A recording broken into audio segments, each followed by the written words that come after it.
Assalamualaikum warahmatullahi wabarakatuh. Waalaikumsalam warahmatullahi wabarakatuh. Yang saya hormati rekan-rekan guru SD Negeri Karangpakis 04, yang saya cintai dan saya banggakan semua siswa dan siswi dari kelas 1 sampai dengan kelas 6 SD Negeri Karangpakis 04. Pertama-tama marilah kita panjatkan puji syukur kehadiran Tuhan Yang Maha Esa yang telah melimpahkan rahmat dan hidayahnya kepada kita semua, sehingga kita semua bisa diberi kesehatan, sehingga kita bisa berkumpul dan menjalankan tugas dengan penuh tanggung jawab. Salawat juga salam kita haturkan kepada junjungan kita Nabi Muhammad SAW yang telah membawa kita dari alam jahiliyah menuju ke zaman modern. Perkenalkan, saya Deddy Kuswoyo, calon guru penggerak Angkatan 9 Kabupaten Cilacap. Pada kesempatan ini, saya akan memaparkan aksi nyata modul 1.4 diseminasi berbagi pemahaman dan penerapan budaya positif. Kira-kira Bapak Ibu semua mengenai budaya positif, apa yang ada dalam benak Bapak Ibu tentang budaya positif? Kebiasaan yang baik, perilaku yang baik. Iya, perilaku yang baik, kemudian kebiasaan-kebiasaan yang baik, dan semua tindakan yang mencerminkan suatu hal-hal yang positif. Nah, pada acara ini, acara yang pertama adalah pembukaan, acara yang kedua inti, dan acara yang ketiga penutup. Tadi sudah diawali dengan pembukaan ya Bapak Ibu semua ya. Tadi sudah diawali dengan pembukaan. Nah, kemudian berdoa. Yang selanjutnya adalah kita menyanyikan lagu Indonesia Raya.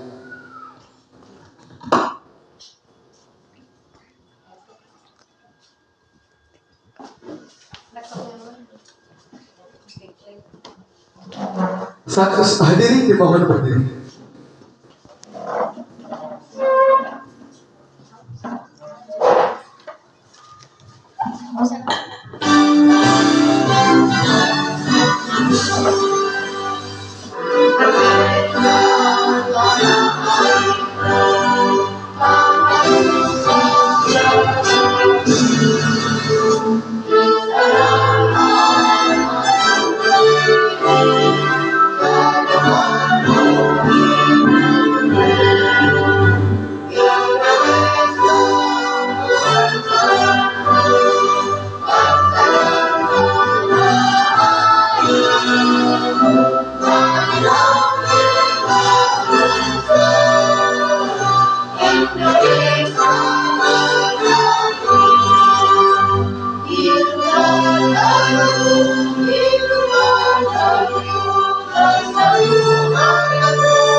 Terima kasih, hadirin dimohon duduk kembali.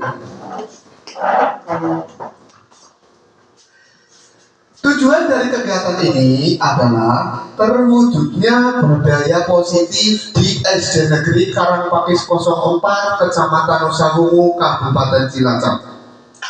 Mengapa budaya positif itu penting ditanamkan kepada siswa? Karena pada saat kita belajar, yang tahu menahu mengenai kebutuhan siswa adalah kita, ya Bu ya. Jadi pada saat ini memang kita harus tetap menerapkan budaya positif kepada siswa agar siswa mengikuti apa yang telah diajarkan dari dahulu, yaitu mulai dari sopan, santun, tata, dan krama. Itu adalah menjadi tugas dan tanggung jawab kita. Selain kita mengalihkan pengetahuan kita yang berupa pengetahuan kepada murid, kita juga harus bisa mengalihkan atau mentransformasi berkaitan dengan behavior, yaitu kepribadian siswa. Iya, oleh sebab itu tujuan dari kegiatan ini adalah untuk mewujudkan budaya positif di SD Negeri Karangpakis 04 Kecamatan Nusa-Bungu, Kabupaten Cilacap, sesuai dengan visi kita, yaitu salah satunya adalah terwujudnya siswa yang beriman dan bertakwa, berkepribadian baik, berprestasi, dan berdaya saing. Kemarin kan visi kita seperti itu ya Bu ya? Nah, oleh sebab itu kita perlu belajar tentang budaya positif. Kesepakatan diseminasi ada 5, yaitu yang pertama, peserta memiliki kesempatan berpendapat. Yang kedua, peserta berpikiran terbuka. Yang ketiga, berpartisipasi penuh. Yang keempat, saling menghargai. Dan yang kelima adalah mengikuti dengan perasaan gembira. Jadi harapan saya pada kegiatan ini, kelima unsur ini terpenuhi bagi peserta. Jangan sampai ada yang poin kelima ini ternyata dalam mengikuti kegiatan ini ternyata karena terpaksa. Ibu terpaksa apa tidak? Tidak. Alhamdulillah semua tidak terpaksa, berarti semua dalam keadaan gembira. Baik, selanjutnya ada pertanyaan pemantik pada kalimat hukuman itu mendisiplinkan peserta didik. Menurut Ibu, terdapat kalimat ini, hukuman mendisiplinkan peserta didik. Menurut Ibu benar atau salah? Benar atau salah? Benar? Ya, yang menjawab benar antum. Yang tinggi. Benar. Yang menjawab salah? Ya. Mari kita belajar bersama-sama untuk mengetahui apakah hukuman mendisiplinkan peserta didik atau tidak. Jawaban yang paling menurut jawaban ini, setelah saya ambil hipotesis adalah dugaan sementara sebelum kita melangkah ya. Menurut saya memang hukuman itu tidak dapat mendisiplinkan peserta didik. Itu hipotesis saya, dugaan sementara saya. Sebab apa? Di dalam hukuman ini pasti suatu saat itu murid akan menimbulkan rasa dendam. Ya kan tidak Bu? Nah, akan timbul rasa dendam di sini. Masih teringat misalnya ada siswa A melakukan kesalahan, hanya sebatas kesalahan yaitu menumpahkan air mineral temannya. Nah, oleh bu guru yang bersangkutan terus dimarahi, kamu jalannya yang betul, gitu aja menumpahkan. Padahal kan mungkin itu faktor ketidaksengajaan, mungkin karena faktor kelalaian, dan mungkin karena berbagai faktor yang bisa menyebabkan air tersebut tumpah. Tapi sebenarnya adalah kita sebagai tenaga pendidik itu tidak boleh melakukan hukuman yang berkaitan dengan fisik, apalagi mencubit, memukul, terus menendang, menjawab, itu tidak diperbolehkan. Jadi menurut hipotesis saya, sebelum kita belajar yang lebih lanjut adalah hukuman mendisiplinkan peserta didik itu adalah tidak benar atau salah. Nah, pertanyaan pemantik kedua yaitu pemberian penghargaan dapat meningkatkan motivasi belajar siswa. Benar atau salah, Bu? Benar. Benar atau salah? Benar. Benar? Benar. Iya, ternyata Dari tadi hukuman, kemudian sekarang diberi penghargaan. Itu juga menurut hipotesis saya, itu juga melalui pertanyaan ini, pemberian penghargaan dapat meningkatkan motivasi belajar. Iya, jawabannya adalah benar. Jadi walaupun sekecil apapun penghargaan yang kita berikan kepada siswa, ternyata bisa memberikan motivasi dalam belajar kepada siswa. Sebagai contoh, kelas 1, Bu Guru kelas 1 mengajukan pertanyaan, siapa yang bisa menjawab perjumlahan 7 ditambah 7? Ada yang bisa menjawab 14. Berarti Bu Guru kelas 1 bisa memberikan penghargaan dengan tepuk tangan boleh, atau dengan kalimat-kalimat pujian yang lainnya. Seperti itu ya Bu ya. Jadi penghargaan itu tidak berupa nominal yang besar-besar, tetapi kita juga bisa melalui hal yang paling kecil, yang paling mengesan bagi anak. Secara otomatis ketika anak itu mendapatkan pujian dari ibu gurunya, pujian dari bapak gurunya, itu pulang bercerita pada orang tuanya. Mama, tadi saya berhasil menjawab soal dari guru, saya diberi tepuk tangan. Nah, dari situ berarti dengan motivasi tersebut mereka akan termotivasi untuk ke hari berikutnya agar lebih belajar dengan giat supaya mendapatkan motivasi tersebut. Tetapi juga pemberian penghargaan juga bisa menyebabkan hal yang salah, tapi nilainya adalah positif negatif. Kalau dinilai negatif ini karena kalau setiap anak-anak yang dalam kita selalu memberikan penghargaan itu ada salah satu anak yang satu merasa minder, dua juga dia merasa tidak mampu, saya tidak mampu menjawab, paling saya juga jelek. Nah, itu tugas bapak ibu guru supaya rasa minder, rasa takut dan lain sebagainya mengubah menjadi penghargaan ke dalam bentuk motivasi yang benar. Seperti itu ya. Selanjutnya, mengapa demikian? Karena penerapan budaya positif di sekolah. Nah, ini pengertian budaya positif. Budaya positif adalah perwujudan dari nilai atau keyakinan universal yang diterapkan di sekolah yang bertujuan untuk menciptakan lingkungan yang positif, aman dan nyaman, serta mendukung murid menjadi pribadi yang merdeka, bahagia, mandiri, dan bertanggung jawab. Bu Biar, itu pangan geser sini aja.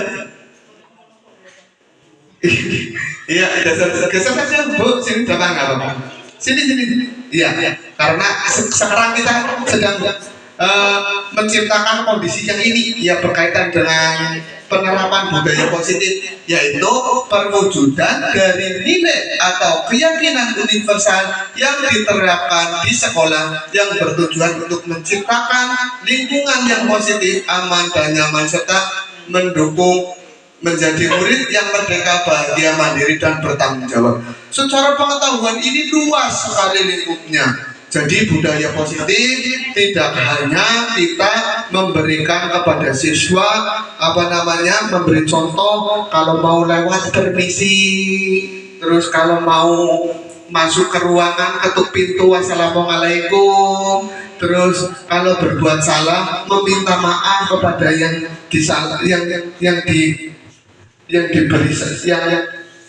iya, kita berbuat salah pada seseorang, kita meminta maaf, ternyata tidak itu. Setelah kita pelajari, jadi pengertian dari budaya positif adalah perwujudan dari nilai-nilai keyakinan universal yang diterapkan di sekolah yang bertujuan untuk menciptakan lingkungan yang positif, aman, nyaman, dan murid mereka menjadi merdeka, bahagia, mandiri, dan bertanggung jawab. Ini adalah tujuannya adalah agar mereka merdeka, bahagia, mandiri, dan bertanggung jawab. Yang pada dasarnya adalah perwujudan dari nilai keyakinan. Nah, nilai keyakinan itu penting Bapak Ibu. Kita di dalam sekolah itu, di kelas itu harus menerapkan terhadap keyakinan.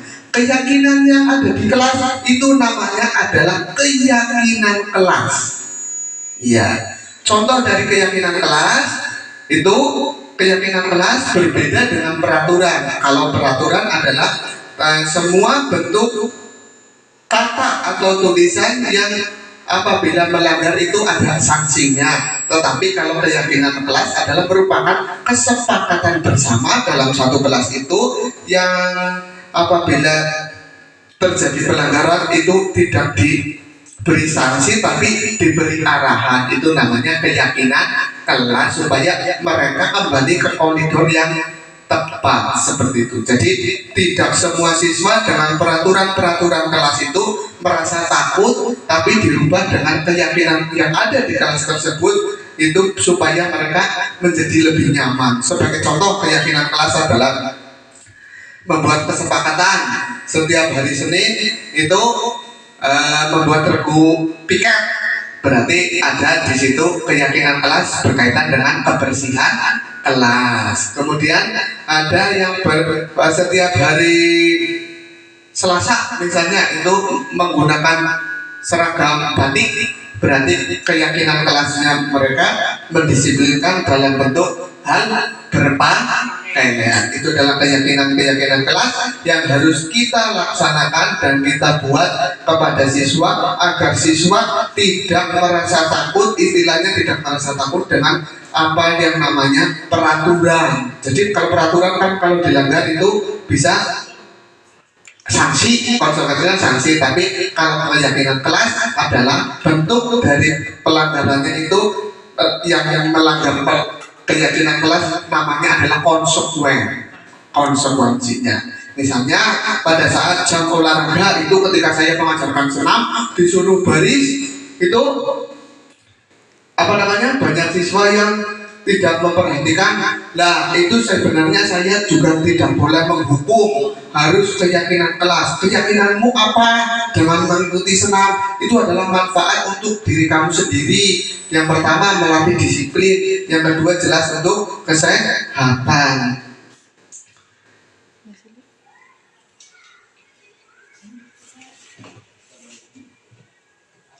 Lanjut. Nah,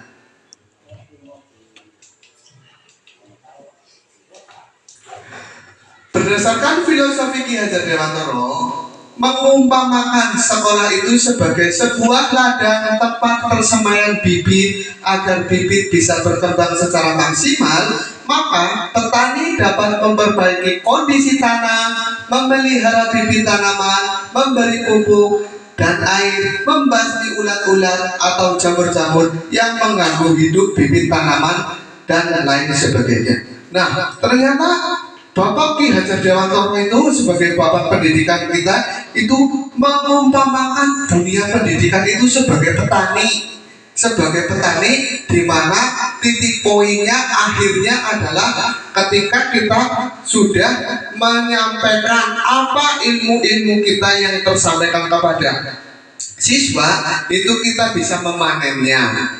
Nah, untuk menghasilkan panen yang melimpah, tentunya kita perlu menyediakan tempat. Wong anu duwe tempat ora kok nandur pari. Iya apa tidak? Lah terus pengen panennya si main ya, bibitnya ini juga bibitnya yang berkualitas. Ngerti tahu apa mangsan ayamnya ya, bibitnya sih digo apa ya, mangsan bereng ya bibitnya sih diutamakan VUTB atau pari sih tahan bereng. Setelah mencari bibit yang baik, nah tugasnya kita adalah tinggal merawat supaya menghasilkan padi dengan kualitas yang baik. Padinya sudah tumbuh subur, itu kita merawat. Apakah airnya kurang, apakah airnya lebih. Nah biasanya kalau airnya lebih itu biasanya kita bertemu dengan hama yang namanya keong. Iya, keong. Kalau Kalau airnya lebih itu bertemu keong. Kemudian kalau airnya kurang, jelas otomatis kita membutuhkan biaya untuk memberikan air. Kemudian setelah airnya tercukupi, tinggal kita memberikan pupuk. Pada saat tanaman sudah mulai tumbuh, kita memberikan pupuk. Demikian juga dengan kaitannya dengan ibu guru. Ketika sudah kita ada siswa-siswa sudah memiliki mencerminkan bakatnya sendiri-sendiri, nah kita pupuki. Sing pinter nyanyi di kelas 3 pinter nyanyi, yang kita mulai sudah pilih-pilih. Ki pinter nyanyi, ki pinter menggambar, ki pinter olahraga. Jadi kita sudah memilih dari situ, secara tidak langsung kita sudah memilih bibit. Nah setelah terpilih bibit itu tinggal kita memberikan pupuk. Wah, materi sing kaitannya dengan menyanyi, berikan materi yang kaitannya dengan melukis, disisipkan di situ. Nah, tidak lupa kita juga harus membasmi ulat-ulat atau jamur yang mengganggu hidup tanaman tersebut. Banyak sekali ya ulat-ulat yang berkaitan dengan siswa, ya, malas belajar, tidak semangat, kemudian kurang termotivasi. Nah, kita sudah mulai ke poin yang membasmi ulat-ulat atau jamur-jamur yang mengganggu terhadap potensi mereka, sehingga kalau kesemuanya itu dilaksanakan itu kita mendapatkan hasil panen yang melimpah. Sebagai contoh, kemarin saya ucapkan terima kasih kepada Ibu Novanti dan Ibu Sukarjina, terus Ibu Yuni, itu sudah membimbing, melatih dan menghasilkan juara untuk cabang cabang FTBI Madam Mamsi. Terima kasih sekali saya ucapkan, yaitu tidak lain adalah ini berkat menemukan bibit, kemudian diolah, dipupuk dan membasmi ulat-ulat yang bisa mengganggu terhadap kenyamanan mereka dalam belajar. Awalnya mereka itu malu, kemudian termotivasi dan lain sebagainya, akhirnya bisa menghasilkan juara FTBI cabang cabang mendongeng putri juara 3. Kemudian untuk mamsinya cabang Hitobah ya Bu Novanti itu juara 1. Terima kasih, alhamdulillahirabbil alamin. Beri tepuk tangan. Selanjutnya, mengapa penting membangun budaya positif di sekolah sesuai dengan filosofi pendidikan Ki Hajar Dewantara? Karena dengan adanya budaya positif, karakter peserta didik dapat tumbuh dengan baik. Jadi sekali lagi bahwa hal yang bisa menumbuhkan sekolah itu akan mempunyai predikat baik. Dengan predikat buruk itu ternyata selain prestasi akademik dan non akademik, juga pengaruh budaya positif itu yang lebih utama. Karena tadi saya jelaskan bahwa budaya positif itu tidak hanya dilaksanakan atau dilakukan pada saat kita menerima pelajaran di sekolah, tetapi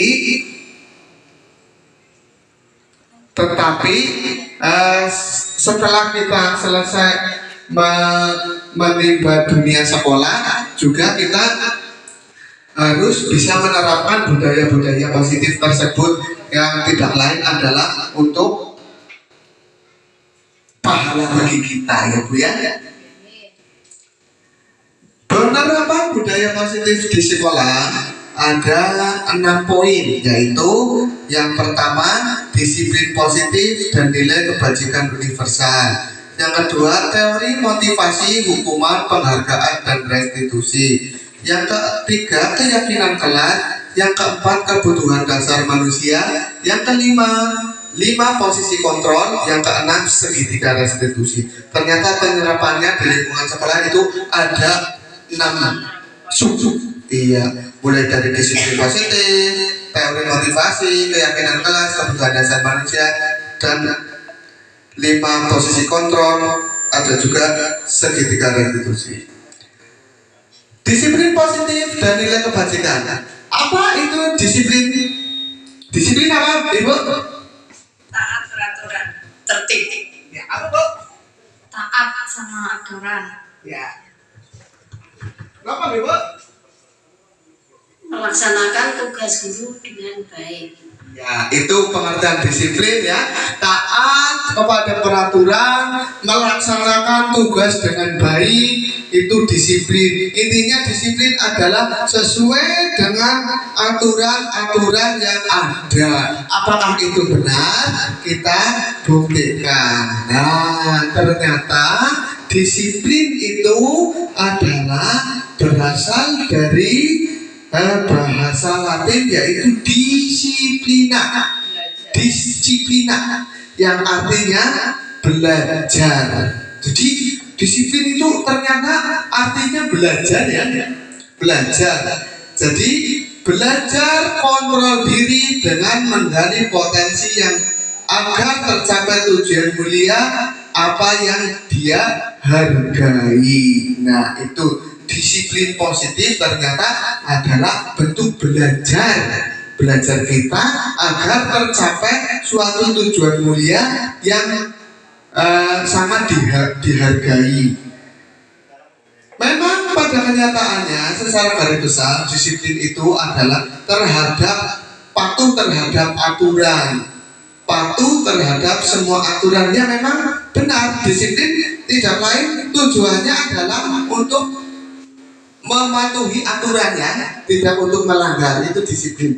Tapi dalam kenyataannya setelah kita belajar di modul ini, ternyata disiplin itu artinya belajar apapun yang berkaitan dengan aturan, yaitu tujuannya adalah tidak menyalahi aturan. Jadi aturan dibuat untuk apa, Bapak Ibu? Untuk membatasi perbuatan yang tidak betul. Iya, aturan dibuat adalah untuk membatasi atau sebagai acuan di koridor agar orang-orang tidak menyimpang dari koridor apa yang sudah menjadi yang harus dijalani. Itu adalah aturan. Nah, aturan tentunya ranah poinnya, aturan adalah tujuannya kalau orang melanggar aturan tentu saja berkaitan dengan sanksi atau hukum. Orang melanggar aturan itu berkaitan dengan hukum. Nah, oleh sebab itu kita tidak boleh melanggar aturan yang berlaku, tetapi di dalam sekolahan itu ada aturan, ada disiplin positif. Aturan itu yang meliputi semua kegiatan yang ada di sekolah yang berupa hal-hal yang tidak untuk dilarang, itu namanya hal-hal yang untuk tidak dilaksanakan, itu namanya adalah aturan. Sedangkan disiplin positif itu adalah bentuk belajar kontrol diri dengan menggali potensi agar tercapai tujuan mulia. Disiplin positif suatu pendekatan untuk menerapkan disiplin dari dalam diri anak tanpa hukuman dan hadiah. Nah, disiplin positif ternyata itu suatu pendekatan untuk menerapkan disiplin dari dalam diri anak tanpa hukuman atau hadiah. Artinya bagaimana, Ibu ya? Sesuai dengan tadi yang sebelumnya bahwa disiplin positif itu adalah belajar. Jadi pada dasarnya kita menerapkan disiplin positif itu merupakan sebagai upaya pendekatan kita untuk menerapkan disiplin dari dalam diri anak tanpa hukuman. Tujuannya apa? Tujuannya seperti tadi, kalau kita melaksanakan hukuman, jelas otomatis anak merasa di kemudian hari akan timbul rasa dendam. Iya, seperti yang pengalaman pribadi saya dulu pas waktu saya SMP itu pernah melakukan kegiatan membolos. Nah, itu awal pertama bahwa itu namanya bolos itu saya, karena di SD itu saya tidak pernah melakukan hal tersebut. Kemudian beranjak puber di SMP itu saya melakukan tindakan bolos, yaitu pada saat jam pelajaran bahasa Indonesia saya tidak mengikuti pelajaran tersebut bersama teman-teman, melainkan pergi ke kebun. Waktu itu pergi ke kebun sambil bermain di sana. Tahu-tahunya masuk ke sekolah lagi sudah jam 11 sudah jam istirahat yang kedua. Ternyata itu adalah tindakan membolos. Itu pengalaman saya pertama kali membolos, tahu bahwa itu membolos itu dari situ. Di kemudian hari saya dari 12 anak, saya tidak masuk pas waktu itu. Pas waktu bertemu dengan pelajaran bahasa Indonesia lagi, saya tidak masuk lagi. Tapi waktu itu saya mengikuti program lain, yaitu menjadi atlet lari maraton dalam rangka memperingati HUT RI. Jadi saya tidak ikut. Nah, akhirnya saya dinasehati sama guru saya bahwa itu merupakan tindakan membolos dan mencerminkan bahwa itu melanggar dari peraturan-peraturan yang ada di sekolah tersebut. Jadi saya paham bahwa itu membolos. Apakah saya marah waktu itu pada saat menerima penjelasan dari guru tersebut? Waktu itu saya tidak marah, karena sampai sekarang saya bisa berkesan bahwa oh, itu sebetulnya Pak Sairi itu sedang mengingatkan, walaupun pada akhirnya saya disuruh berdiri di depan kelas untuk waktu itu untuk menyanyi dan minta maaf kepada teman-teman karena tidak mengikuti pelajaran dan memberikan pengetahuan bahwa itu tindakan yang tidak tepat. Tapi sampai sekarang saya masih ingat, padahal kejadian itu sudah berpuluhan tahun yang lalu. Tapi ada juga, saya juga pernah mengalami kejadian yang sama, yaitu ketika melakukan kesalahan saya dihukum. Nah, sampai sekarang saya itu yang ada dalam benak saya adalah apa namanya yang dulu sekolah pitmu untuk berbesi. Waktu itu seperti itu. Waktu itu saya diajar sama Pak Masjid olahraga kelas 5 SD. Saya tidak sengaja menendang bolanya ke jalan raya. Nah, karena orang tersebut jatuh mengalami kecelakaan juga. Nah, saya itu dihukum sama Pak Masjid, dijawab terus. Ya waktu itulah akhirnya saya juga apa yang lulus motormu ke berbesi. Akhirnya itu pun saya lakukan itu. Saya mengebesi motornya Pak Masjid itu karena tindakan yang salah. Jadi kita sebagai guru tidak boleh melakukan hukuman kepada siswa karena akan menimbulkan rasa dendam. Iya, jadi terapkan saya budaya-budaya positif yang nanti akan belajar mengenai hal tersebut di segitiga restitusi, ya, sama posisi kontrol. Nanti belajar itu. Nah, nilai kebajikan adalah sifat-sifat positif manusia yang merupakan tujuan mulia yang ingin dicapai setiap individu. Dengan mengaitkan nilai-nilai kebajikan yang diyakini, maka motivasi intrinsiknya akan terbangun, sehingga menggerakkan motivasi dari dalam untuk dapat mencapai tujuan mulia yang diinginkan. Nilai-nilai kebajikan yang ingin dicapai oleh setiap anak Indonesia dikenal dengan profil pelajar Pancasila. Iya, Bapak Ibu guru sudah hafal ya profil pelajar Pancasila. Pelajar Pancasila memiliki berapa ini? 1, 2, 3, 4, 5, 6. Yang pertama adalah beriman dan bertakwa kepada Tuhan Yang Maha Esa dan berakhlak mulia. Nah, perwujudan ini beriman dan bertakwa kepada Tuhan Yang Maha Esa menjadi tugas dan tanggung jawab kita sebagai orang tua di kedua siswa ketika di sekolah. Tugas utamanya kan orang tua yang sesungguhnya ya, maksudnya beriman dan bertakwa kepada Tuhan Yang Maha Esa. Tetapi kita sebagai orang tua yang kedua juga kita berhak untuk mewujudkan rasa beriman dan bertakwa kepada Tuhan Yang Maha Esa, berakhlak mulia. Apakah ini hanya untuk tugas guru pendidikan agama Islam saja? Tidak ya? Iya, untuk mewujudkan ini merupakan wujud dari kesemuanya kita sebagai tenaga pendidik, tidak hanya guru PAI saja, tetapi semua wajib memberikan beriman dan bertakwa kepada Tuhan Yang Maha Esa dan berakhlak mulia. Nah, tugas guru agama juga ada di sini, ya. Prosentasenya untuk mewujudkan ini sebagai guru kelas, prosentasenya 30%, sebagai guru PAI prosentasenya 70%. Apakah sebagai kepala sekolah? Berarti kalau begini kepala sekolah tidak ada ya? Iya, tidak ada. Tidak ada. Nah, bukan begitu, artinya sebagai kepala sekolah juga mempunyai tugas untuk menyiapkan peserta didiknya agar beriman dan bertakwa kepada Tuhan Yang Maha Esa. Di SD Negeri Karangpakis 04 sudah berjalan. Setiap pagi saya mendengar sebelum melaksanakan kegiatan pembelajaran, saya dengar literasi Asmaul Husna, saya dengar kegiatan berdoa, saya alami kegiatan sholat berjamaah di musola. Nah, ini sudah berjalan di SD Negeri Karangpakis 04.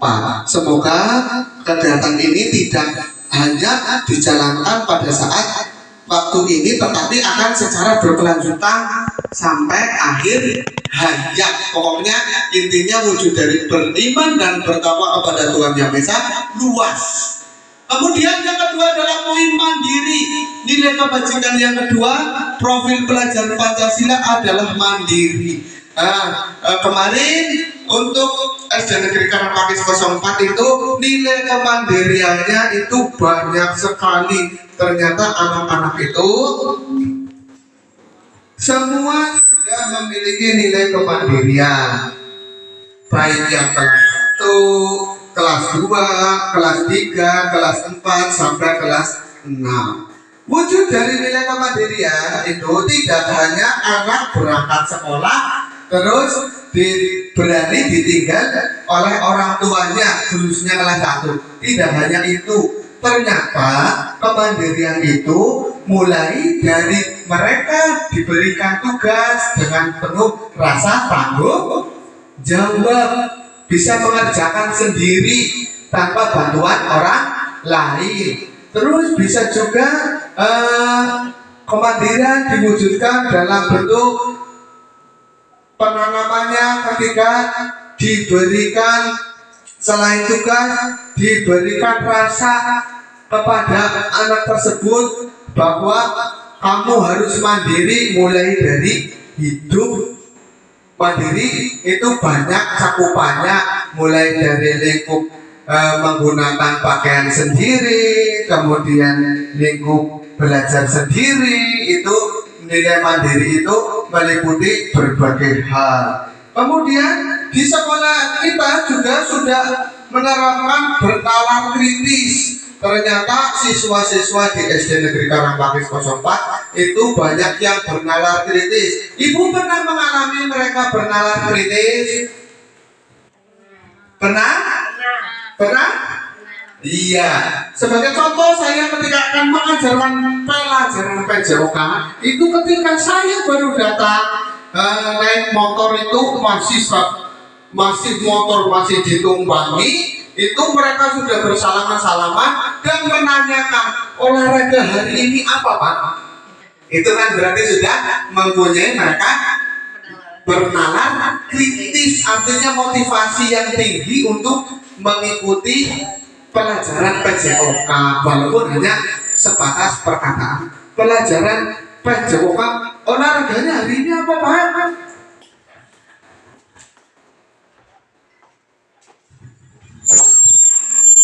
Ada yang usul bahwa jalan-jalan Pak, ada yang usul bahwa sepak bola Pak, ada yang usul banyak sekali. Itu merupakan perwujudan dari bernalar kritis.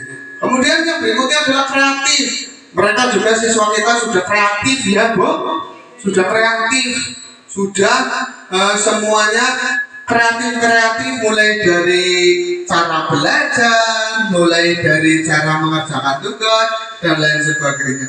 Mereka juga antusias bergotong royong. Terbukti bahwa ketika kita sedang membersihkan halaman, anak-anak suka bergotong royong. Tetapi gotong royong ini semuanya bagus, hanya tidak diizinkan ketika saat ulangan hari Ya, tidak boleh melakukan gotong royong di ulangan harian, kecuali kalau tugas tersebut dalam bentuk tugas kelompok boleh bergotong royong dalam satu kelompok. Tapi kalau tugas tersebut untuk ulangan harian itu dilarang. Kemudian mereka juga berkebinekaan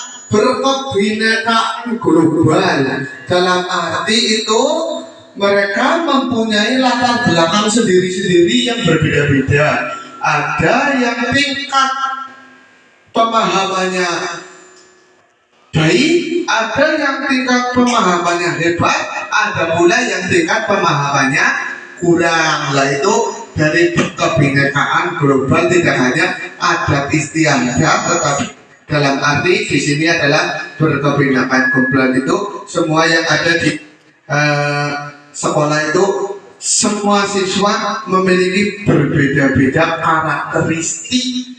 Anak sing senengnya bal-balan, ada yang sukanya dridis, ada pula yang sukanya membaca, menangis. Itu ngambek.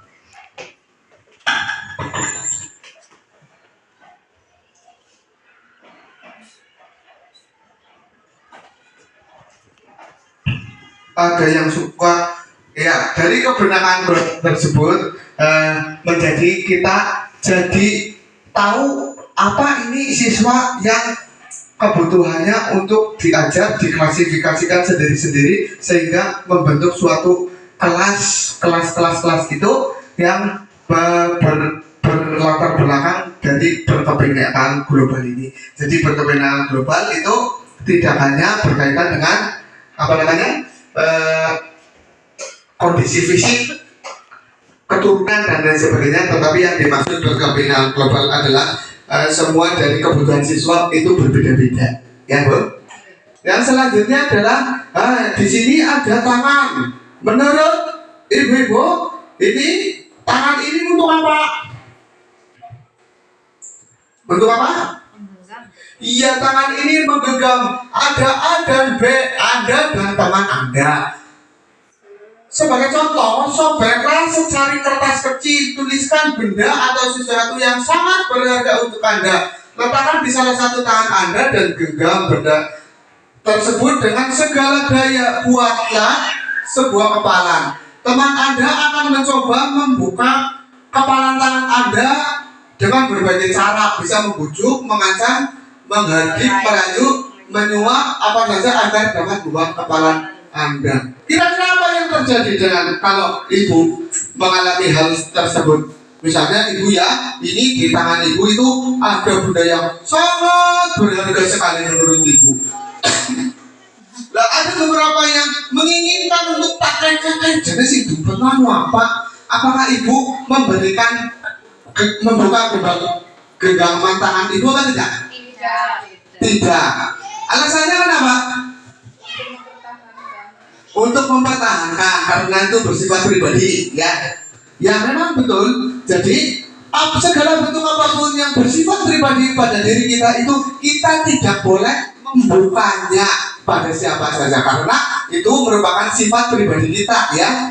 Kalau dijoluki apa, mungkin gue tetap bertahankan apapun itu, seakan saya akan bertahankan karena itu pribadi saya. Tetapi juga kita harus fleksibel. Mungkin benda yang kita miliki itu lebih dan sangat dibutuhkan oleh orang lain. Jadi kita harus rela mengorbankan apa yang kita miliki. Demikian juga dengan ibu guru semua. Ibu guru tentunya setelah mendapatkan materi pelajaran kuliah di sana, kuliah di sini, tentunya kan harus menyalurkan kepada murid, ya kan? Nah, oleh sebab itu tidak mungkin tangannya itu selalu mengepal.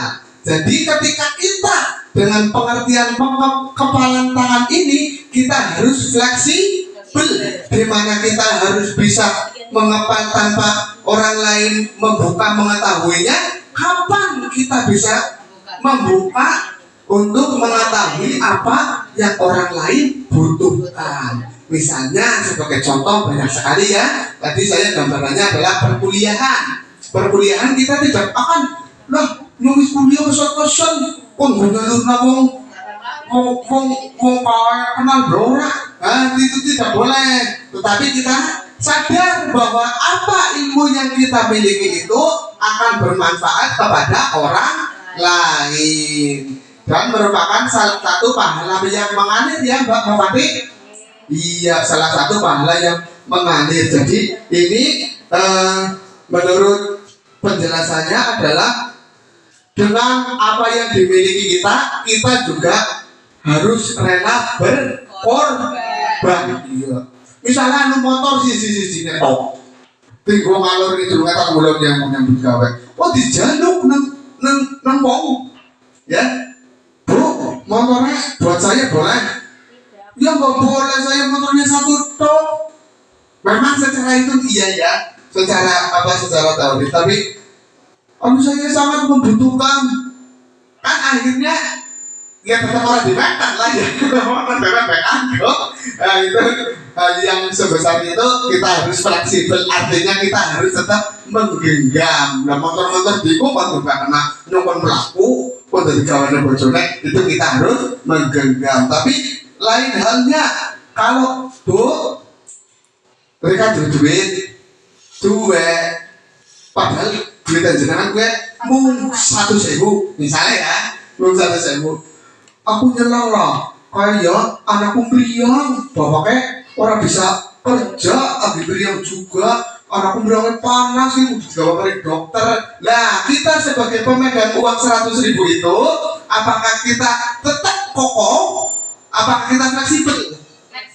Iya, nah itu seperti itu gambarnya. Jadi ketika ada sesuatu yang lebih berharga untuk orang lain, boleh kita membuka genggaman tangan tersebut. Ternyata uang 100.000 itu bisa bermanfaat untuk orang lain. Nah, coba bayangkan kalau kita tidak membuka genggaman tangan tersebut, kan efeknya bahwa kalau berguru jutaan duit sama berbeli seperti itu ya. Efek yang ditimbulkan banyak sekali. Tetapi jangan sampai membuka tangan ketika mendapatkan bujukan, ketika mendapatkan ancaman, ketika mendapatkan rayuan, ketika mendapatkan suapan. Jangan sampai ini terjadi karena ini tidak boleh dibujuk, dirayu, diancam, disuap. Jangan sampai. Ih, buka tanganmu untuk main duit 1.000. Berhenti dia buka tangan atau 1.000. Jangan sampai ini ya. Jangan sampai karena itu bujukan, ancaman dan rayuan bukan merupakan fleksibilitas terhadap kepribadian kita. Jadi ancaman, bujukan dan rayuan itu merupakan harga diri kita, di mana kita harus membela apa yang kita miliki, mempertahankan apa yang kita miliki supaya tidak berpindah tangan pada orang lain. Hanya fleksibilitas terjadi apabila kita apa yang kita miliki itu ternyata dianggap lebih penting untuk orang lain. Seperti itu ya, paham ya? Oke, jadi kalau ada bujukan, kira-kira ibu-ibu yang ada di sini, misalnya saya memerintahkan buka tanganmu, itu nanti saya belikan bakso. Kira-kira bagaimana? Setuju? Setuju apa enggak? Contoh, Bu Puji, ini apa yang ada di genggam tangan ibu? Uang. Coba buka. Tidak mau. Oh iya. Coba buka. Nggak boleh. Kenapa? Karena sesuatu yang berharga bagi saya. Bu Puji, nanti kalau mau membuka tangan, saya belikan bakso. Nggak mau? Mie ayam? Sate? Waduh, jangan. Bu Puji, Dalam. saya sangat membutuhkan itu. Maukah ibu membukanya? Karena genggaman yang ada di tangan ibu, uang itu sangat berharga bagi saya. Saya anaknya sedang itu minta mainan kereta, tapi saya tidak turuti sampai dia demam. Saya tidak pegang uang, Bu Puji. Oh, kalau begitu boleh Oh iya, ya terima kasih ya Bu Puji. Semoga dengan yang diberikan Ibu dilipat gandakan pahalanya sama Allah. Nah itu gambarannya seperti itu Bu. Nah sekarang teori kontrol. Teori kontrol, Anda tidak bisa mengontrol orang lain, hanya Anda yang bisa mengontrol diri Anda. Jadi secara garis besarnya itu kita tidak bisa mengontrol orang lain. Wong lain mau dikontrol, arep laku mana, arep tuku mau dilurui, arep apa-apa kan dilurui. Itu tidak bisa, hanya diri kita yang bisa mengontrol. Iya. Lah orang lain tujuannya bukan dikontrol tapi diarahkan ke yang lebih baik. Menurut Ki Hajar Dewantara menciptakan murid yang merdeka syarat utamanya adalah harus disiplin kuat. Maksudnya adalah disiplin diri yang memiliki motivasi internal bukan motivasi eksternal. Jadi pada dasarnya itu kita memotivasi siswa itu harus munculnya utamanya adalah motivasi internalnya dulu. Jangan sampai kita melakukan motivasi terhadap siswa dengan motivasi eksternal. Eksternalnya banyak, contohnya tadi diiming-imingi, terus diberi hadiah dan lain sebagainya, itu jangan, tapi kita bangun motivasi internalnya dulu. Teori motivasi, hukuman, dan penghargaan restitusi. Apakah menghukum anak adalah cara yang tepat untuk menumbuhkan disiplin? Iya, seperti tadi saya jelaskan bahwa dengan menghukum anak itu akan menimbulkan rasa dendam. Iya, jadi menghukum anak itu jawaban yang tadi bahwa di awal itu ya, berarti jawabannya adalah iya, tidak benar. Menghukum anak itu tidak benar karena akan menimbulkan tadi rasa minder, yang paling parah adalah rasa dendam. Nah berdasarkan gambar ini, apa motivasi mereka berseragam seperti gambar di atas? Motivasinya apa?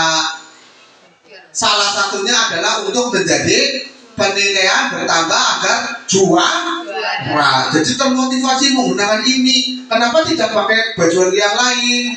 Kenapa tidak pakai seragam yang lain? Kenapa harus ada topi? Kenapa harus ada ini? Karena di dalam penilaian gerak jalan itu unsur yang dinilai adalah gerakan, kekompakan, kemudian kerapian, terus apalagi formasi, keseragaman, itu yang dinilai ya. Jadi mereka termotivasi untuk melakukan ini semua. Nah jenis motivasi itu secara garis besarnya ada dua, yaitu intrinsik dan ekstrinsik. Untuk motivasi ekstrinsik itu menghindari ketidaknyamanan hukuman, itu termasuk dalam ekstrinsik. Mendapatkan imbalan juga ekstrinsik. Nah ini yang harus dibangun, menghargai diri sendiri. Inilah sulitnya kita. Iya, saya pribadi itu motivasi yang menjadi pendukung adalah ini yang atas, motivasi intrinsik. Tapi saya juga sudah belajar untuk bisa termotivasi dari diri sendiri sih, ikhlas. Nyong jangan kayak mulang kan tujuannya mau apa? Lo mulang-mulang tok, merem-merem gajiku yang tong si botong bang, bebok. Jadi kan motivasinya itu harus timbul dari diri sendiri, jangan karena ingin mendapatkan imbalan. Nah, mulang lah, anak kayak cantik, kotak eman-eman kayak mama kayak termasuk macan itu macan. Anak cantik. Iya, mama cantik ya. Jangan seperti itu motivasi ekstrinsik hilangkan. Yang dibangun adalah motivasi intrinsik. Kemudian memberi hukuman itu tepat? Tidak, karena hukuman itu diberikan anak didik bisa menimbulkan rasa takut, marah, dan penghindaran. Iya Bu? Iya jelas, takut. Seperti anak melakukan kesalahan, terus Bu Yuli datang, ini berhukum. Anaknya seperti ini saja, berarti kan dia takut. Iya. Terus ada juga yang marah, berdomain Bu Guru, kita meluapkan di rumah, marah-marah, permadam. Dari saya makan, mohon, kurang ngerti mau berdomain yang sekolahan. Seperti itu misalnya ya. Jadi hukuman itu tidak boleh dilakukan oleh guru, hanya yang dilakukan adalah tadi budaya positif, ya, paham ya? Sampai sini. Nih, oleh sebab itu hukuman dihindari di dunia pendidikan termasuk sekolah. Selanjutnya pemberian penghargaan. Ya, penghargaan juga dapat menjadikan pendorong atau motivasi siswa untuk berbuat baik. Dampak negatifnya, lah ini. Dampak negatifnya ternyata kemungkinan untuk mengecilkan motivasi intensif ketika anak atau siswa telah terbiasa jadi iya, dampak negatifnya jadi manja seperti tadi pada pertanyaan pemantik tadi ya, pemberian hadiah. Nah, restitusi. Ini restitusi. Pernah mendengar kata restitusi, Bu? Barusan ya? Iya. Jadi restitusi itu adalah proses menciptakan kondisi bagi murid untuk memperbaiki kesalahan mereka. Dari kesalahan mereka, itu namanya restitusi.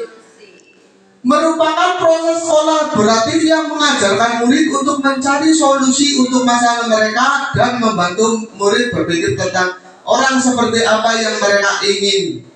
Ya, jadi restitusi itu menciptakan kembali, mengulang kembali kondisi ketika mereka melakukan kesalahan itu supaya kesalahannya tidak dilakukan lagi. Itu tujuannya restitusi. Ini bentuk-bentuknya. Dava, kamu menumpahkan minuman, Risma, sana lari di lapangan 10 kali. Itu merupakan bentuk dari hukuman. Dava, silakan kamu bersihkan tumpahan air yang berserakan. Ini adalah konsekuensi dalam kelas, yaitu ketika melakukan pengotoran kelas itu konsekuensinya membersihkan. Nanti gitu. Kemudian restitusi, apa yang akan kamu lakukan untuk membersihkan lantai yang tertimpa air minum? Iya, jadi ketika kita menyampaikan kalimat ini kepada siswa itu ada yang tanggap bahwa ibu tidak marah, ternyata ibu guru baik. Yang karena kayak gelas tobek, mau ditakoni apa sih dilakukan nang gara-gara lantainya bersih, kon apa? Tetapi secara tidak langsung kan kita sudah menyuruh untuk membersihkan lantai. Nah, jadi mereka merasa nyaman, tidak merasa dimarahi dan tidak takut, tetapi pekerjaannya tetap dilaksanakan. Nah, ini sekali lagi hukuman hindari, konsekuensi bisa dijalankan, restitusi laksanakan. Iya, jalankan, laksanakan. Oke? Siap, bagus. Nah, ciri-ciri restitusi itu bukan untuk menebus kesalahan, namun untuk belajar dari kesalahan, memperbaiki hubungan. Tawaran bukan paksaan. Restitusi menuntut untuk melihat ke dalam diri sampai ke bawah. Ya, lanjut ya. Nah, untuk itu breaking dulu. Ini gambar apa? Gila, sudah pernah melihat Pak Polisi bawa pistol? Pistolnya isi apa enggak? Oke, nah itu iya. Oh.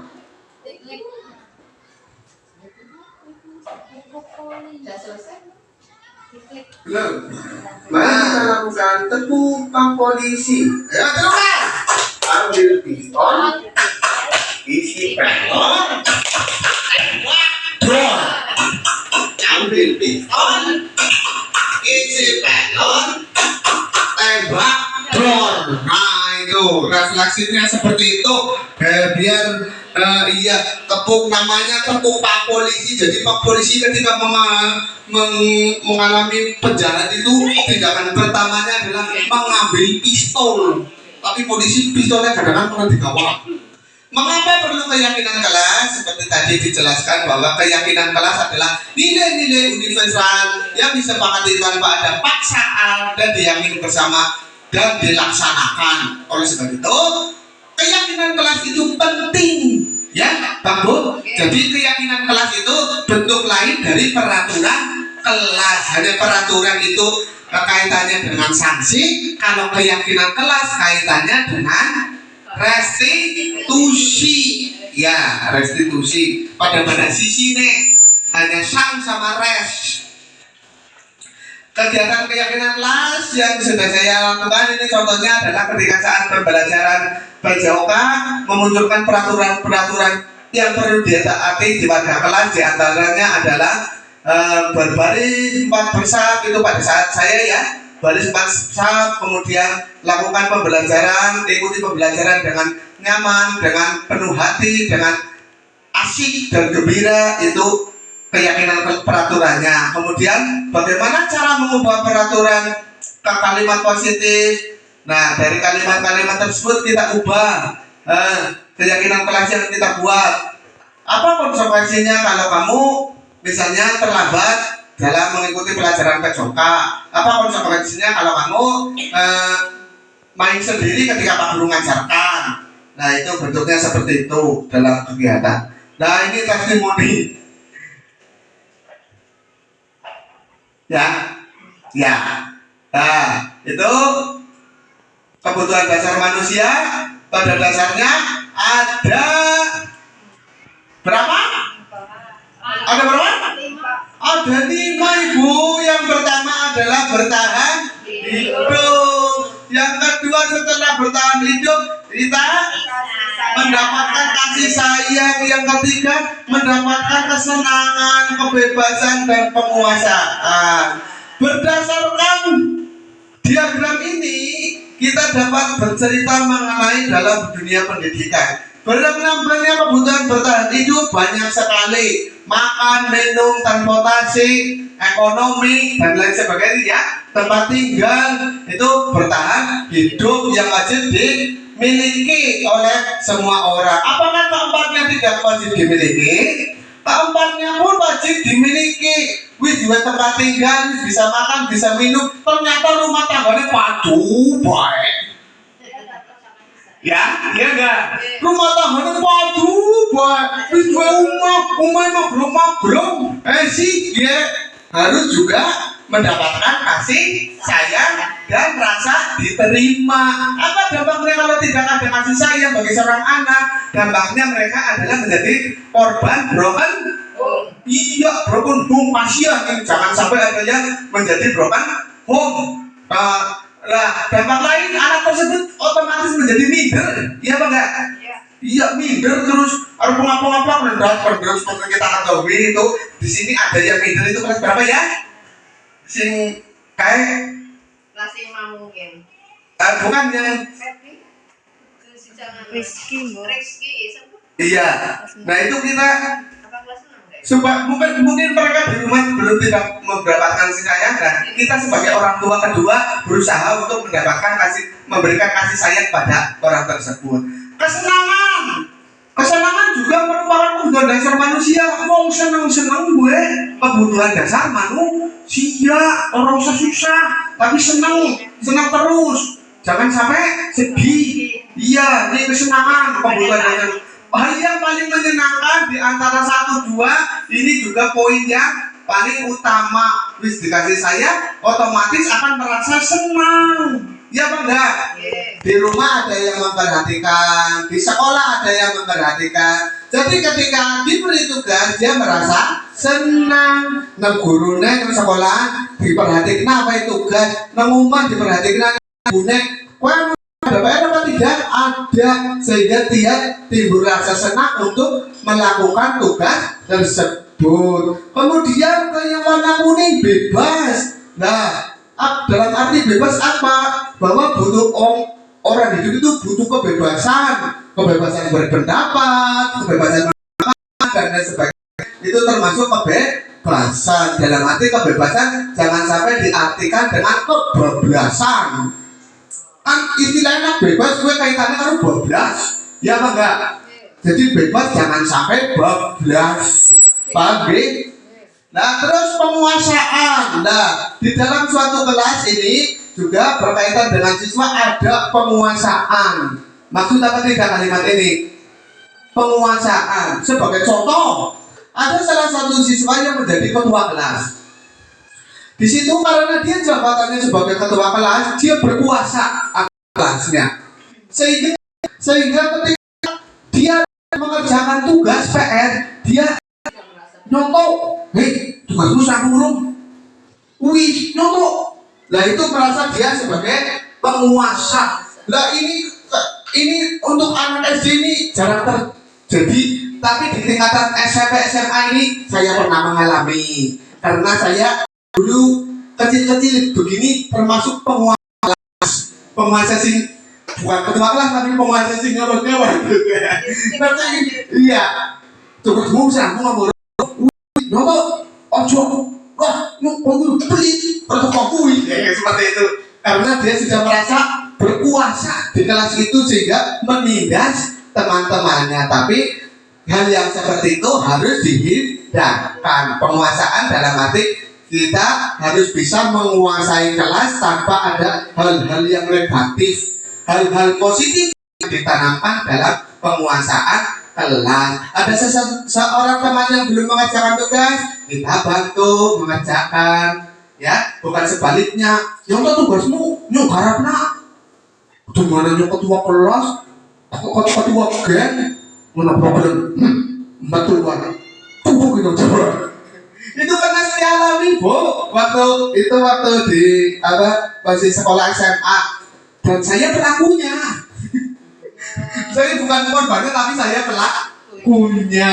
Itu jangan ditiru. Itulah Tuhan yang Maha Kuasa menurunkan hidayah kepada saya, dilala kok jadi guru seperti itu. Jadi mungkin jangan orang kepinginan jadi guru. Waktu itu saya juga ceritanya banyak lah jadi guru.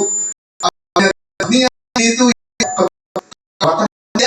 ternyata yang saya berikan hidayah atas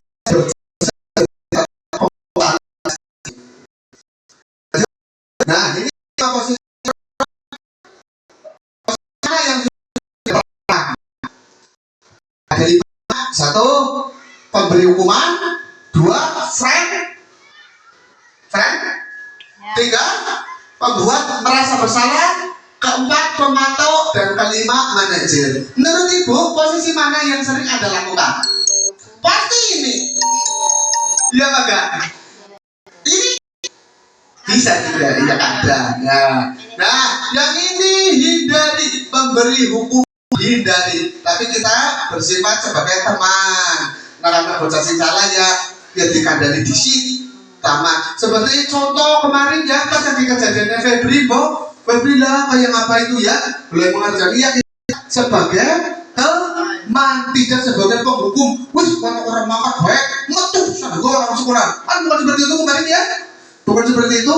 Nah, kita sebagai teman. Ketika kita sebagai pemantau itu, ketika anak yang sedang melakukan kesalahan itu, kita pantau apa sebabnya dia melakukan kesalahan ini di sini. Sebabnya apa? Durung karuan wong sing yang harinya datangnya terlambat, anak yang setiap harinya tidak memakai baju seragam baik karena ada beberapa itu bisa itu. Kemudian membuat merasa bersalah. Nah, pada saat ada anak yang melakukan kesalahan, kita jangan memberikan asumsi bahwa kuan merasa bersalah terus kesalahan tersebut apa yang akan lakukan. Seperti itu. Tidak menghukum baru ini gambarnya ya, menakutkan ini ya. Ini temannya ini sama membuat merasa bersalah, tapi di poin ini adalah bagaimana membuat orang tersebut merasa bersalah kemudian mau menjalankan atau menebus akan kesalahannya. Yang berikutnya adalah posisi manajer. Nah, posisi manajer ini ya perlu dari tujuan akhir dari 5 posisi kontrol yang sering guru adalah pencapaian posisi manajer, di mana posisi inilah murid dapat menjadi pribadi yang mandiri, merdeka, dan bertanggung jawab atas segala perilaku dan sikapnya yang pada akhirnya dapat menciptakan lingkungan aman, positif, dan nyaman. Posisi manajer ini adalah proses kondisi murid untuk memperbaiki kesalahan mereka. Segitiga institusi ada tiga. Yang pertama, stabilitas identitas, validasi tindakan, dan tidak menanyakan keyakinan. Jadi apa ada yang salah itu dan bersalah. Tahapan yang dilakukan memberikan hukuman, tapi setelah belajar ini kita melakukan segitiga restitusi, menstabilkan identitas, apa yang menyebabkan mereka melakukan tindakan itu. Kemudian validasi tindakan, setelah mengetahui penyebab bagaimana tindakan kita untuk menyelesaikan. Kemudian setelah itu kita menanyakan keyakinan kelas kita itu apa, masuk jam berapa, kayak apa, itu kita tanyakan. Jadi tidak hanya kita menghukum. Nah, seperti contoh, ini contoh bu, contoh kasus. Tidak mengerjakan kita karena ngantuk di kelas. Audi adalah salah satu pada jam pertama bisa mengajar karena dapat KKG. KBD memberikan kelas ini hanya memenuhi. Sebagai badan diri itu tidak boleh marah-marah. Odi, kenapa kamu mengerjakan tugas? Kamu kan tahu Pak Guru kemarin itu Pak Kaget yang lain juga mengerjakan, kamu malah tidak mengerjakan. Jangan seperti itu. Nah, sebagai contoh kita harus menerapkan segitiga restitusi, yaitu menstabilkan identitas, melakukan validasi tindakan yang salah, terus menanyakan keyakinan kelas. Nah, itu dimulai.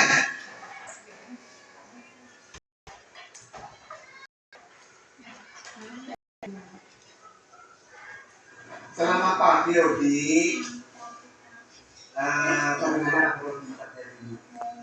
sekarang sehat? Kemarin sehat. Iya. Kemarin itu kan Pak Guru tidak bisa ngajar di kelas Odi karena Pak Guru bulan ya. Nah, Pak Guru itu memberikan tugas kepada semua murid. Kenapa Pak Odi tidak mengerjakan?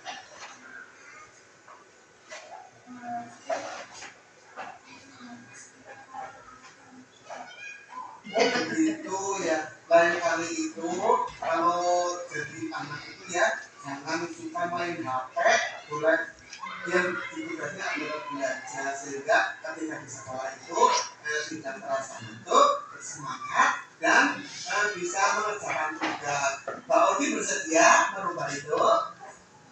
Ya, terima kasih. Nah, sekarang Pak Odi tanya ke teman-temanmu, tugasnya yang kemarin apa, nanti dikerjakan ya. Ya, terima kasih ya Pak Odi. Silakan Pak Odi.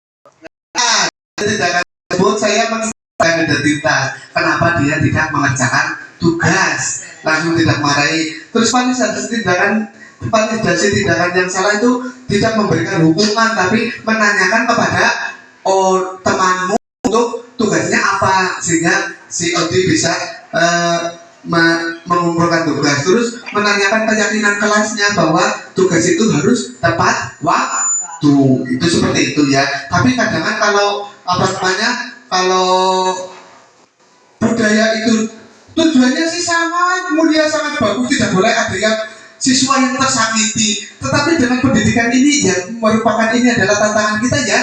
Zaman dulu kita dididik setiap salah dihukum, hasilnya seperti ini. Ya mungkin kita bisa bercermin bahwa dengan pendidikan yang dulu dihukum terus timbul rasa dendam. Nah, sekarang kita hindari untuk menghukum. Ya, begitu oke? Paham oke? Nah, kesimpulannya adalah marilah kita tanamkan budaya positif pada murid kita. Jangan sampai kita memberi hukuman yang hanya untuk memuaskan guru dan tidak mengajarkan apapun kepada murid kita. Contohnya banyak tadi, memberikan hukuman jelas timbul rasa dendam. Nah, saya berkata begini, itu pernah dihukum, pernah tapi apabila kita pada murid sekarang mereka beberapa tahun yang akan datang itu betul kan Pak Guru, Bu Guru ternyata tidak memberikan hukuman, melainkan sedang hukumannya itu merupakan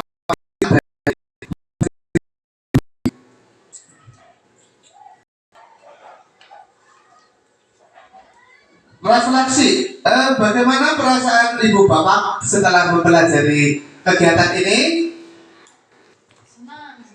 Alhamdulillah senang. Bagaimana? Alhamdulillah. Alhamdulillah setelah mendapat pengetahuan tentang budaya positif, saya merasa lebih nambah ilmu tentang budaya positif yang di situ ada tentang hukuman ke siswa ternyata itu tidak baik, ada cara yang lebih baik dari itu. Terima kasih. Ya, terima kasih Bu Sri Pujiarti. Ya, terima kasih sesuai dengan namanya. Sri Puji berarti memberikan pujian. Ya, terima kasih. Mungkin ada pertanyaan yang lain, Bu. Bertanya. Ya, terkait dengan materi yang tadi ya Pak, ada hal yang ingin saya tanyakan. Harus dilakukan untuk membangun budaya positif di sekolah kita. Oh iya, pertanyaan yang bagus sekali. Apa yang harus kita hal-hal yang dilakukan untuk membangun budaya positif di sekolah kita? Yang pertama tadi adalah langkahnya keyakinan kelak. Kemudian yang kedua, ketika anak sedang melakukan kesalahan itu jangan langsung dihukum, tapi dengan segitiga restitusi. Kemudian yang selanjutnya, kita selalu memotivasi anak itu tidak hanya motivasi ekstrinsik, tetapi juga bangunlah motivasi intrinsik. Seperti itu ya Bu. Ya, ada lagi Bu Sukardina? Terima kasih. Setelah saya mengikuti penjelasan dari Bapak Dedi tadi, alhamdulillah banyak sekali pengalaman dan kawasan saya sebagai guru untuk anak didik kita. Nah, saya coba pertanyaan sedikit. Di sini ada penghargaan dan ada penghargaan itu diberikan kepada anak untuk meningkatkan motivasi belajar anak agar anak semakin semangat untuk belajar. Sedangkan sanksi itu diberikan kepada anak jika anak melakukan kesalahan atau tidak melaksanakan tugas dari guru. Nah, kadang kita memberikan sanksi yang positif, tapi setelah ini insya Allah tidak akan memberikan sanksi.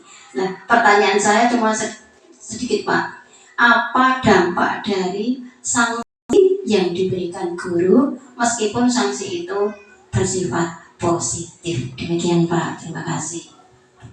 Baiklah Ibu, dampak untuk sanksi yang bersifat positif itu adalah jelas ya. Kalau anak itu diberikan sanksi kok sanksinya positif, berarti kemungkinan di dampaknya yang negatifnya juga ada, bahwa secara kesimpulan lah saya melakukan seperti itu juga sanksinya hanya itu. Nah, dampak positif adalah membuat yang melakukan kesalahan menjadi berulang-ulang kesalahan itu untuk dampaknya negatif. Tapi untuk positifnya, kalau dilakukan seperti itu berarti dia tersentuh hatinya bahwa tidak akan mengulangi seperti itu lagi, dan berdampak kita itu guru yang aman sehingga nyaman, sehingga mereka dalam belajar itu akan lebih nyaman, tenang, dan tidak ada unsur rasa takut. Seperti itu Bu. Jadi dari pemberian dampak positif itu ternyata melahirkan dua dampak, yaitu negatif dan positif. Seperti itu Ibu. Ya Bu Yuni, apakah ada pertanyaan? Oke, saya ada sedikit pertanyaan mengenai materi yang sudah disampaikan tadi.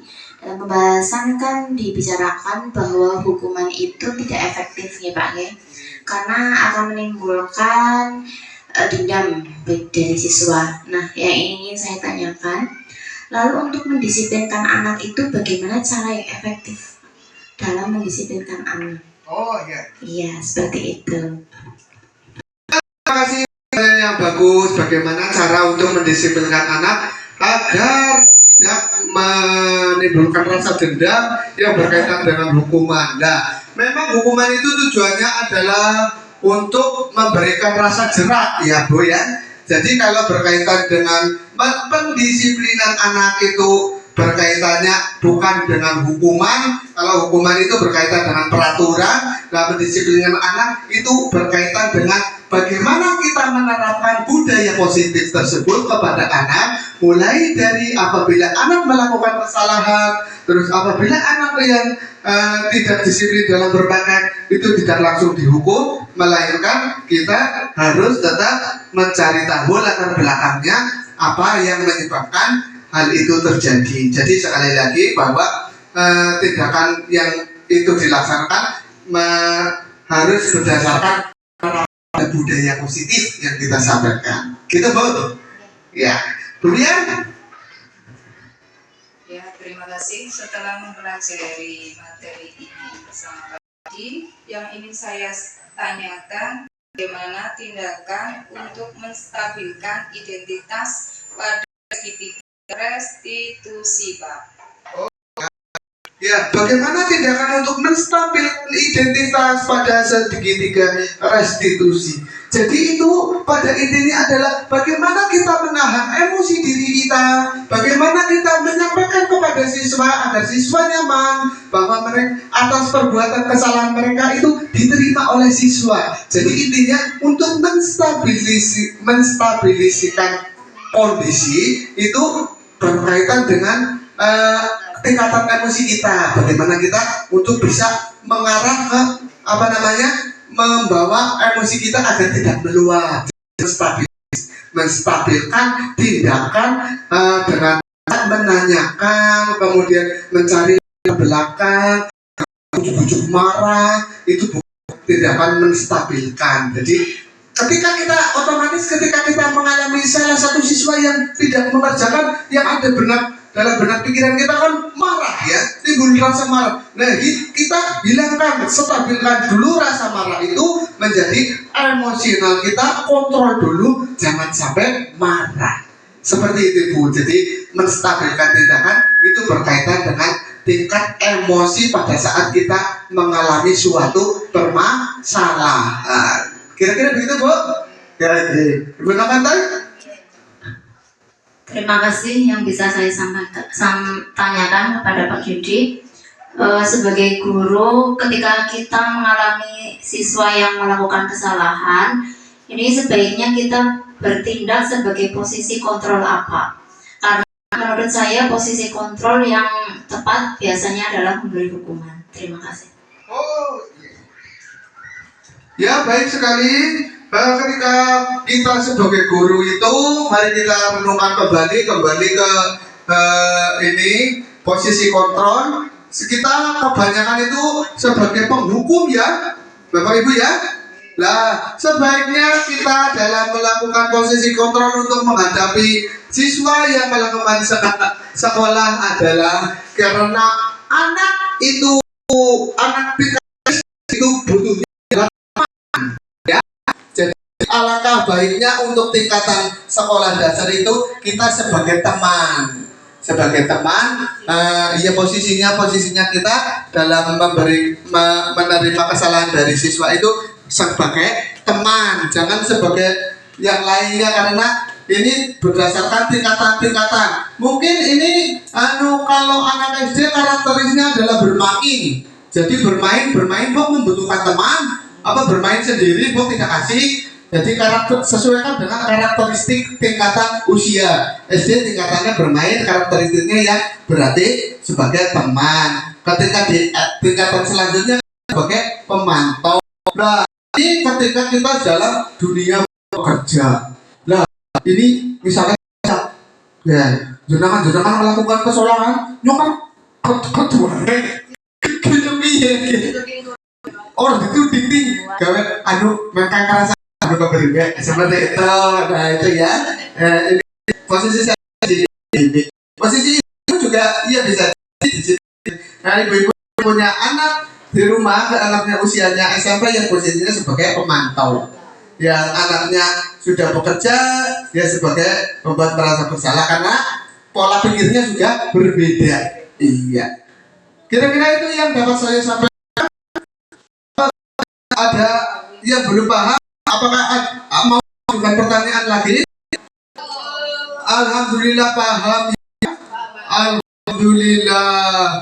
Nah, sekarang pemaparan dari saya kurang lebihnya mohon maaf yang sebesar-besarnya karena saya juga masih belajar dan dalam belajar tentunya apabila ada kesalahan itu adalah hal yang wajar, tandanya ilmu yang kita peroleh belum sempurna. Tidak ada orang yang sempurna di dunia, kesempurnaan hanyalah milik Tuhan Yang Maha Esa. Wabillahi taufiq wal hidayah. Wassalamualaikum warahmatullahi wabarakatuh. Waalaikumsalam warahmatullahi wabarakatuh.